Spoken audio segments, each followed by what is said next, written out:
কোথায় কষ্ট হচ্ছে আপনার মহারাজ? বুকে বুকে রানী, ভয়ঙ্কর কষ্ট, একটা একটা চাপা যন্ত্রণা। আমি আমি পারছি না রানী, একদম পারছি না।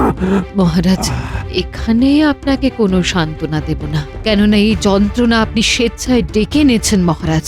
আমার আমার আমার আমি আমি নিজের পাপের প্রায়শ্চিত্ত করতে চাই।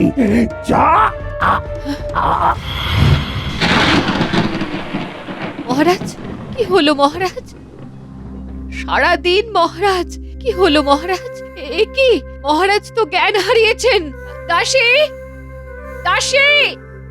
আজ্ঞে রানীমা। এক্ষুনি গিয়ে রাজবৈদ্যকে খবর দাও, মহারাজ ভয়ানক অসুস্থ।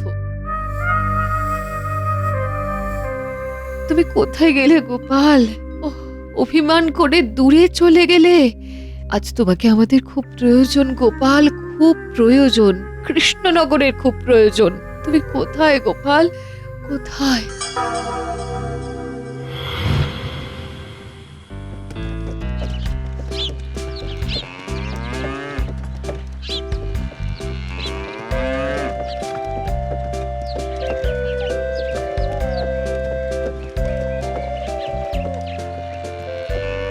বলি, এতদিন ধরে রাজ সেবা করার এই মূল্য তোমাকে দিলেন মহারাজ?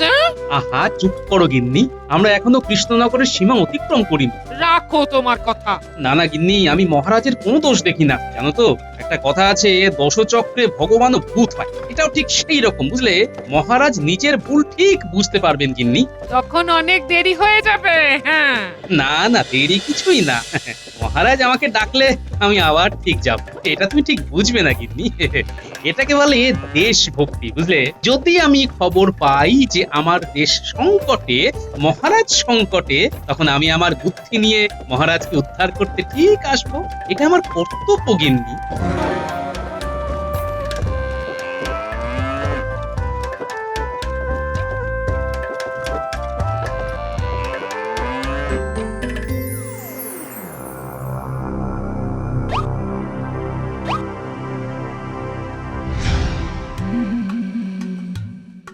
কিরকম বুঝছেন রাজবৈদ্য মশাই? নারীর গতি ভালো নয়, রক্তচাপ উচ্চ। আমি আমি ওষুধ দিয়েছি, আমার ওষুধ কাজ করবে। 24টা ঘন্টা মহারাজের রক্তের সাথে মিশতে দিন রানীমা, তারপর দেখুন। রানীমা, মহারাজ যতদিন না সুস্থ হচ্ছেন ততদিন আপনি এই রাজ্য শাসনের ভার নিন। সর্বনাশ! বিজ্ঞানী তো আমার বাড়া ভাতে ছাই দিতে এসেছে। উফ! বিজ্ঞানী, এটা তুমি কি বলছো? রানীমা মহারাজকে ছেড়ে কিভাবে রাজ্য শাসনের দায়িত্ব নেবেন? আমাকে 2 দিন ভাবতে দিন। রাজ্যের স্বার্থে আমি সবকিছু করতে প্রস্তুত। না, আর বাড়তে দেওয়া যাবে না। এই সুযোগ আমাকে কাজে লাগাতেই হবে। আমাকে রাজা হতেই হবে, হতেই হবে। এখন আপনাদের একটাই কাজ, গোপালকে খুঁজে বার করতে হবে। গোপালকে চাই, এই কৃষ্ণনগরে গোপালের খুব প্রয়োজন। বিজ্ঞানী, আপনি সেনাপতিকে আদেশ দিন। আমরা সবাই চাই গোপালকে। আমি এক্ষুনি সেনাপতিকে খবর পাঠাচ্ছি। রানীমা, রানীমা, আমার ওষুধ কাজ দিচ্ছে, মহারাজ খুব দ্রুত সেরে উঠবেন। না, আমাকে আটকাতেই হবে, আটকাতেই হবে। আপনার হাত যশ রাজবৈদ্য মশাই, আপনার ওপর আমার অগাধ বিশ্বাস। কিন্তু আমি জানি মহারাজ শুধুমাত্র সুস্থ হয়ে উঠবেন গোপাল ফিরে এলে। গোপাল এখন কোথায়?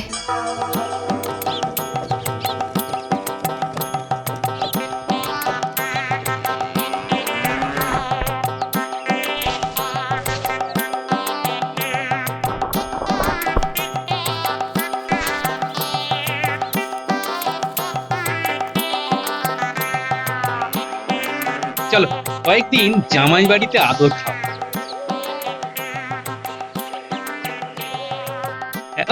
ওই তো বাবা জীবন আসছে। ওমা বাবা, কি খবর? এই কয়েকটা দিন তোমাদের এখানে থাকতে এলাম বাবা জীবন। বেশ তো বাবা, থাকুন না কয়েকদিন। বেশ বেশ, তাহলে তো বাকি কটা দিন এই জামাইয়ের আশ্রয়ে কাটিয়ে দিতে পারি। বেশ তো বাবা।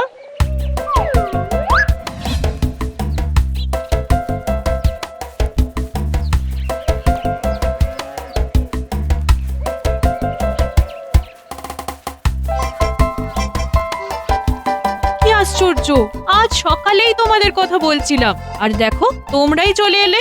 কেন রে মা, সকালে আমাদের কথা মনে হয়েছিল কেন? আমরা তো একটু পরেই তোমাদের কাছে যেতাম। ও মা, তুমি এরকম গাল ফুলিয়ে আছো কেন? ও তোর মায়ের গাল তো এমনিতেই কেমন ফুলো, আবার নতুন করে ফুলবে কি রে? এই তুমি থামবে, হ্যাঁ? ঘরে চলুন বাবা, আসুন মা। শোনো বাবা জীবন, একটা সত্যি কথা বলে রাখি। মহারাজ আমাকে কৃষ্ণনগর ছাড়বার হুকুম দিয়েছেন, তাই আমরা তোমাদের কাছে চলে এসেছি। সে কি, আপনাকে নির্বাসন? এ কেমন লীলা? এই যে দেখি জলে ভাসি শিলা। সব কথা পরে বলবো বাবা, এখন খেয়ে বিশ্রাম নেব, কেমন?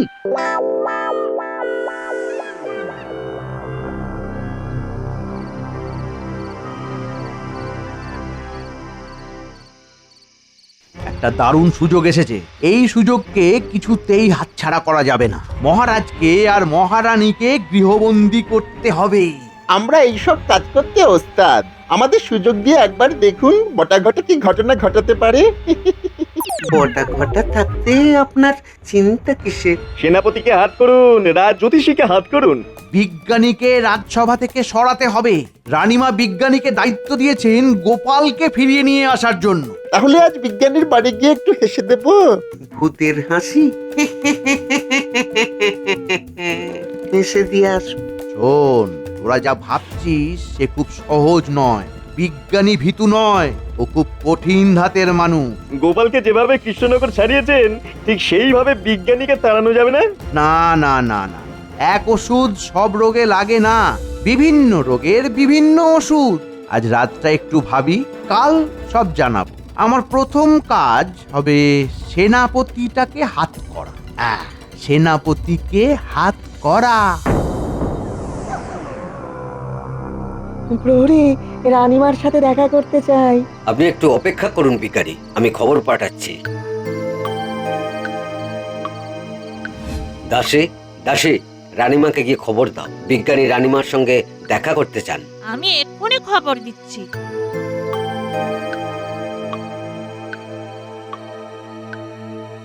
রানীমা, বলো দাসী, বিজ্ঞানী আপনার সাথে সাক্ষাৎ করতে চান, উনি বাইরে দাঁড়িয়ে আছেন। ওনাকে সসম্মানে এখানে নিয়ে এসো দাসী। প্রণাম রানীমা। এত রাতে বিরক্ত করার জন্য ক্ষমা চাইছি। আমি জানি নিশ্চয়ই কিছু গুরুত্বপূর্ণ কথা আছে, তাই এত রাত্রে আমার কাছে এসেছেন। হ্যাঁ, বলুন এবার। প্রথমে এই কাড়াটা নিন। এটা বিভিন্ন গাছ, শিকড় বাকড় থেকে রস বার করে তার সাথে মধু মিশিয়ে বানিয়েছি। অসুস্থ মহারাজকে প্রত্যহ প্রাতে 1 চামচ করে দেবেন, এটি বলবর্ধক। ধন্যবাদ বিজ্ঞানী। হ্যাঁ, এটা আমার কর্তব্যের মধ্যে পড়ে রানীমা। এবার দ্বিতীয় কথা, আমি গোপালের সন্ধানে চললাম। আপনি সাবধানে থাকবেন আর মহারাজকে চোখে চোখে রাখবেন, আর রাজসভার কাজ আপনার হাতে তুলে নেবেন, নইলে খুব বিপদ। আমি রানীমা আর মহারাজের ঠিকভাবে দেখাশোনা করব। আপনি গোপাল দাদাকে খুঁজে নিয়ে আসুন। আমি কোথায় গেছি এটা কেউ যেন না জানে, কথাটা গোপন থাকবে।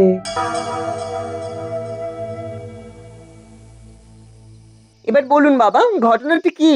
কয়েকদিন বিভিন্ন কারণে রাজসভায় যেতে দেরি হচ্ছে। সবটাই যে ইচ্ছাকৃত তা কিন্তু নয়, এর মধ্যে তোমার শাশুড়ি মারও শরীর খারাপ ছিল।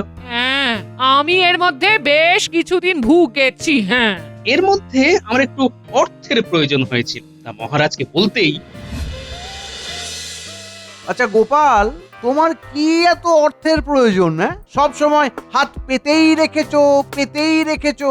মহারাজ তো তোমাকে বেশ ভালোই বেতন দেন, তা সেগুলো কি মাসের 10 দিনেই খরচা হয়ে যায়? মন্ত্রী তো এটা ঠিক বলেছে গোপাল, এর মধ্যে তুমি বেশ কিছুদিন কামাই করেছো, কিন্তু আমি তো তোমার বেতন কাটিনি। কাটা উচিত ছিল মহারাজ, কাটা উচিত ছিল। মোহর তো আর গাছে ফলে না যে নাড়ালাম আর টপাটপ পড়লো। মন্ত্রী মশাই, আপনিও তো বহুবার কামাই করেছেন, নিজের দিকটা একটু দেখুন। অনেকবার মিথ্যে বলে মহারাজ থেকে অর্থ নিয়েছেন। মিথ্যে কথা? তুমি মিথ্যা কথা বলে আমার সম্মান নষ্ট করছো। মহারাজ, আমি আপনার মন্ত্রী, আমাকে এইভাবে আপনার সামনে অপমান করছে আর নিজের বেলা আঁটিসুটি আর পরের বেলা দাঁত কপাটি, হ্যাঁ? আপনি মন্ত্রী নয়, ষড়যন্ত্রী। দেখুন দেখুন মহারাজ, দেখুন আমাকে কি জাতা ভাষায় অপমান করছে। আমি বলতে বাধ্য হচ্ছি এটা আপনার প্রশ্রয়ের জন্যই হয়েছে। গোপালের এই কাজ মোটেই সমর্থনযোগ্য নয়। রাজ্যের মন্ত্রীকে অপমানের অর্থ হলো রাজ্যকে অপমান করা। বেশ, আমি তাহলে গোপালকে শাস্তি দিলাম, নির্বাসন। গোপাল, কাল সূর্যোদয়ের পূর্বেই কৃষ্ণনগর থেকে তুমি চলে যাবে। এই হলো সেই ঘটনা। ওখানে আমার পক্ষে আছে বিজ্ঞানী, পণ্ডিত আর সভাপতি। মহারাজ পারলেন আপনাকে নির্বাসন দিতে? এই রাজার জন্য তুমি কি না করেছো আমি ভাবতে পারছি না বাবা। মহারাজের দোষ নেই রে মিনুমা। মহারাজের মনটাকে এমন ভাবে বিষিয়ে দিয়েছে সবাই যে উনি দশচক্র ভগবান ভূত দেখেছেন। বাবা জীবন, আমার মনে হয় মহারাজ এখানে লোক পাঠাবেন, বুঝলে? আমি মুড়ো ঝ্যাঁটা নিয়ে দুধ দূর করে তাড়িয়ে দেবো, আপনি চিন্তা করবেন না বাবা। দুদিকের লোক আসতে পারে, মন্ত্রীও লোক পাঠাতে পারে। তখন তুমি ওই কাজটি করো, হ্যাঁ? ওই মুড়ো ছেঁটা নিয়ে সপাক করে মেরে ভাগিয়ে দিও। আর মহারাজের তরফ থেকে লোক এলে আমার কাছে নিয়ে আসবে। মহারাজের লোক বলতে রানীমার লোক, বিজ্ঞানী, সভাকবি আর পণ্ডিত, এই তিনজনের একজন আমার খোঁজে আসবেই আসবে। কেন? রানীমার লোক কেন? মহারাজের নয় কেন? মহারাজের রাগ হয়তো এখনো ভাঙেনি, কিংবা মহারাজ নিজে মুখে বলতে পারছেন না, ওই রানীমাকে দিয়ে বলাচ্ছেন।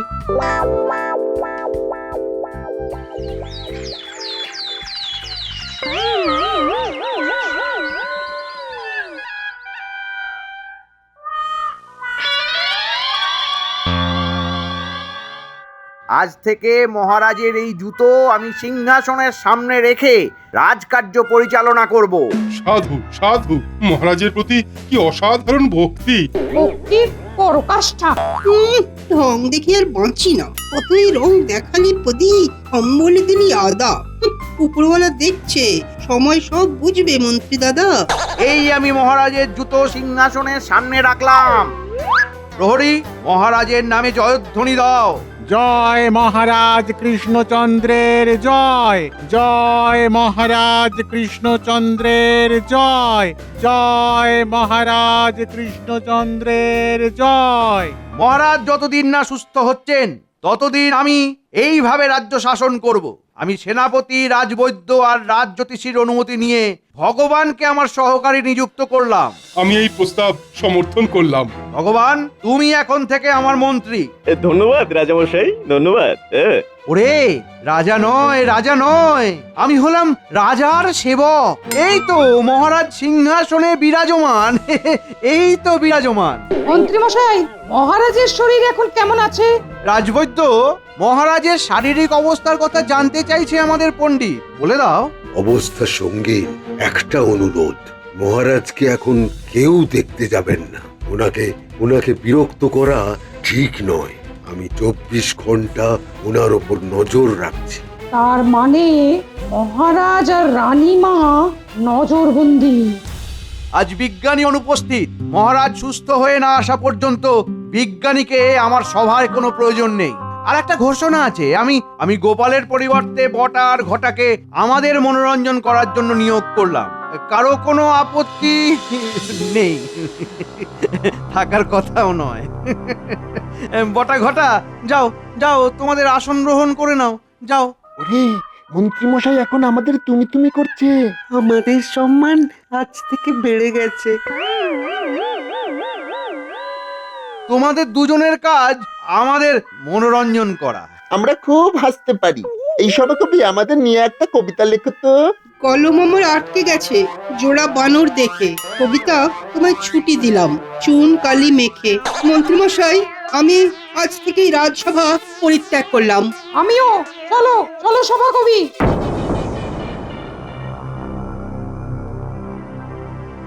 দুটো আপদ কমে গেল। বটা ঘটা, কাল থেকে সারা রাজ্যে রটিয়ে দাও। গোপালের জন্য মহারাজ অসুস্থ। গোপালকে মহারাজ নির্বাসন দিয়েছেন। যে বা যারা গোপালের হয়ে কথা বলবে তা রাজদ্রোহের শামিল। যাও। মন্ত্রীমশাই, থুড়ি রাজার সেবক, আপনি বটা ঘটাকে ছেড়ে দিন। ওই কাজ আমি ঢেঁড়াওয়ালাকে দিয়ে করিয়ে দেবো। যা ভালো বোঝো, যাতে কৃষ্ণনগরের ভালো হয় সেটাই করা উচিত।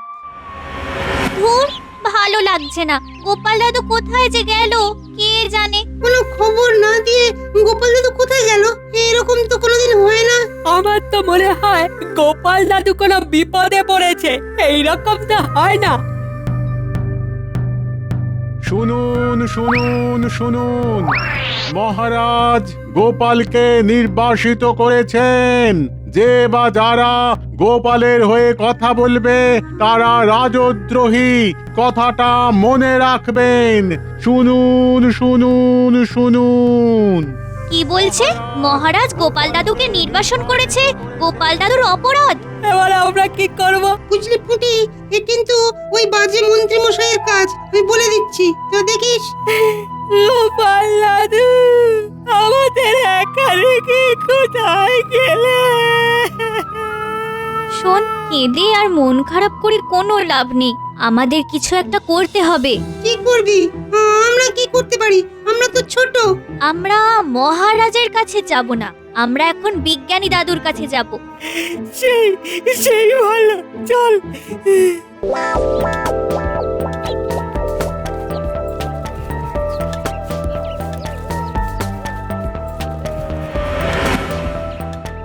বিজ্ঞানী দাদু তো নেই, এবার কি হবে? কিভাবে আমরা জানতে পারবো? কার কাছে জানতে পারবো? আমরা রানীমার কাছে যাব, রানীমার কাছে জানতে চাইবো আমাদের গোপাল দাদু কোথায় গেছে। গোপালকে খুঁজতে গেছে আমাদের বিজ্ঞানী। রানীমার কাছে গিয়ে কিছু লাভ নেই। রানীমা আর মহারাজকে মন্ত্রী নজরবন্দি করে রেখেছেন। তাহলে কি হবে পণ্ডিত মশাই? এই দুষ্ট মন্ত্রীর কি সাজা হবে না? নিশ্চয়ই হবে। আমরা সবাই গোপালের মুখের দিকে তাকিয়ে বসে আছি। আসবে গোপাল, ফিরবে কপাল।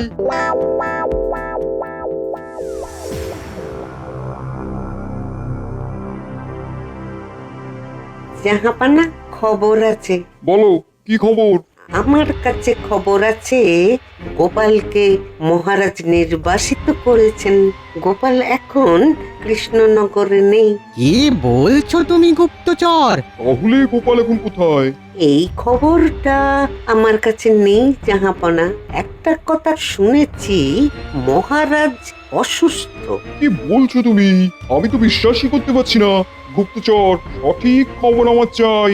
জো হুকুম জাহাপনা। উজির, খুব চিন্তার ব্যাপার। কিছু একটা ঘটেছে। গোপালের মতন বিশ্বাসী সভাসদকে কৃষ্ণচন্দ্র নির্বাসিত করলো, কিন্তু কেন?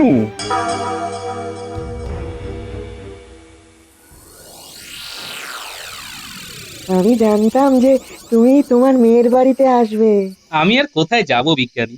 জামাইয়ের কাছে আসার একটাই কারণ, আমার জামাই বাড়ি কৃষ্ণনগরের খুব কাছে। ডাক পড়লেই যাতে যেতে পারি। তোমার চলে যাওয়ার পরই মহারাজ অসুস্থ হয়ে পড়েন। আমি খুব চিন্তায় আছি গোপাল। মন্ত্রীমশাই মহারাজের ক্ষতি করতে পারে। সে কি? তবে তো খুব বিপদ বাবা। আমাদের কি করতে হবে? বিজ্ঞানী, তুমি আমি মুর্শিদাবাদ যাব, নবাব বাহাদুরের সাহায্য নিতে হবে। আমার মনে হয় নবাব বাহাদুরের কাছে সব খবরই আছে। বেশ, তাহলে কাল সকাল সকাল আমরা রওনা দেব। বাবা জীবন, তুমি কাল তোমার শাশুড়ি মা আর মিনুকে নিয়ে কৃষ্ণনগরে চলে যাও। ঠিক আছে, তাহলে কাল আমরা মুর্শিদাবাদ যাচ্ছি আর আমরা যাচ্ছি কৃষ্ণনগর।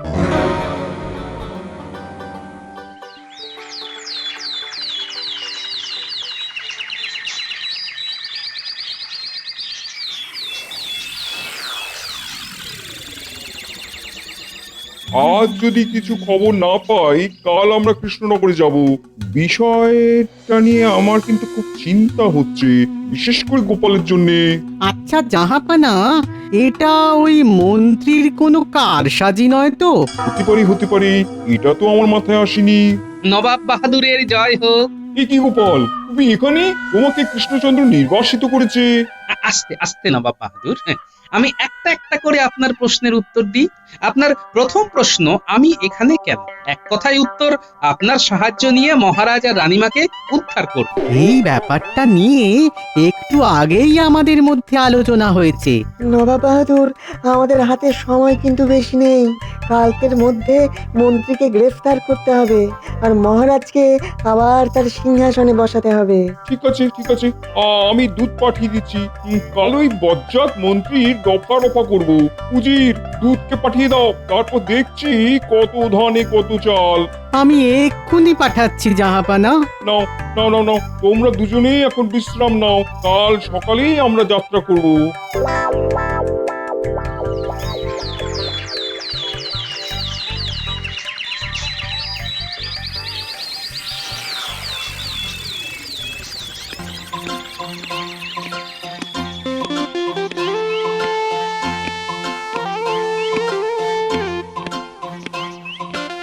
কি হলো মন্ত্রী মশাই, আপনি তখন থেকে এই নবাব বাহাদুরের চিঠি নিয়ে পাইচারি কেন করছেন? কি আর বলি, নবাব বাহাদুর আসছে মহারাজের সাথে দেখা করতে। নবাব বাহাদুরকে মহারাজের বয়ানে লিখে দিন, খুব ব্যস্ত। হবে না হবে না হবে না হবে না, না না না, ওইভাবে হবে না, ওইভাবে হবে না। নবাব বাহাদুরকে এখানে আসতে দিন, তারপরে বলবেন মহারাজ অসুস্থ। মন্ত্রী মশাই, গোপালের জামাই আর বাচ্চাগুলো আসছে। সবাইকে ধরে জেলে পুরে দাও, যাও। আজ সবার সাথে কিটকিট খেলবো। ন্যাপলা, পুচি, গুলটে, তোরাও শুরু করে দে। চুপ, kit kit kit kit kit kit kit kit kit. কি হচ্ছে? আমরা কিটকিট খেলছি। মানে কি মন্ত্রী মশাই, কেমন আছেন? আজ থেকে আপনি খুব খারাপ থাকবেন। কি দুধ, আমার চিঠির কি উত্তর দিল মন্ত্রী? দেবার আর সময় পেলাম কোথায়, হঠাৎ তো এসে গেলেন। যাও যাও, কৃষ্ণনগরের রাজা কৃষ্ণচন্দ্রকে নিয়ে এসো। আমি যাচ্ছি নবাব বাহাদুর। আমি গোপালের কাছে সব শুনেছি, আর তাতে যারা যারা সাথ দিয়েছে তাদের সবাইকেই কারাগারে ঢোকাবো। নবাব বাহাদুর, এই আমার মহারাজ আর এই আমার রানী। আমি তোমার উপর খুব খারাপ ব্যবহার করেছি গোপাল। মহারাজ, আগের কথা ভুলে যান, আমরা নতুন করে শুরু করি। নবাব বাহাদুর, আপনাকে যে কি বলে ধন্যবাদ দেব। আমার কোনো কৃতিত্ব নেই, থাকলে গোপাল ফিরবে কপাল। হ্যাঁ